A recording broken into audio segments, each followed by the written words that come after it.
විනසන් කොනිතිවා මම ශමිදු ෂනාල් මම ආවේ පන්නල ඉඳලා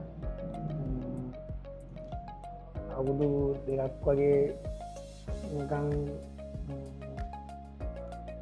ජපන්ගෙන් හොය ඉඩිය තැන් දෙකතුකටම ගියා මේතන ගිය මගේ යාළුවෙක් යාළුවා කියන දේවලුත් අහලා සෝෂල් මීඩියා දෙරට එකේ ගැන හොයලා බලලා එතෙන්ට ආවා තාත්තත් එක්ක මම මුලින්ම ආවේ සෙන්සර් හම්බුණා ඇවිල්ලා සෙන්සර් ඉස්සේ ඔක්කොම ටික කිව්වට පස්සේ සෙන්සර් කිව්වා බයෙන් එපා ආව කොහමයි ජපාන් ආවා කියලා සෙන්සර් කිව්වා ඒ සෙන්සර් කියපු දේ අහලා ඉතල ඒක සතුටක් ආවා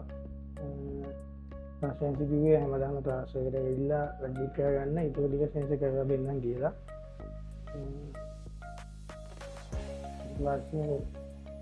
ක්ලාස් එකට ඇවිල්ලා වැඩි කරගෙන යන අතරමඟදී ඩොකියුමන්ටේෂන් ආවා අපිට ඩොකියුමන්ට් ප්‍රොසෙස් එකේදී ස්ටාෆ් එකෙන් ඉස්සරහ කරලා ලොකු උදව්වක් කරා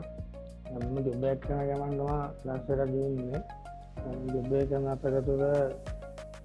ඩොකියුමන්ට් හදාගෙන ලොකු කට්ටක් ඒකත් කොහොමද කරගෙන ඩොකියුමන්ට් ප්‍රොසෙස් එකත් ඉවර කරලා ක්ලාස් එකට හැමදාම ඇවිල්ලා ප්‍රැක්ටිස් කරගත්තා සෙන්සර් දාකිව වගේ අද මගේ වීසා එක සෙන්සර් මට අරන් දුන්නා මම ක්ලාස් එකේ හැමෝගෙම වීසා සෙන්සර් අරන් දුන්නා කාගේවත් රිජෙක්ට් වෙලා නැහැ මම ඔයාලට කියන ජපාන් යන්න ඉන්නවා නම් මේ තැනට වෙලා බලන්න මම highly recommend කරනවා මේ data tech ලංකාව එක ජපාන් යන්න ඉන්න ඔයාලගේ දින ඉක්මනටම හැබෑ වෙන්න කියලා ප්‍රාර්ථනා කරනවා හරියට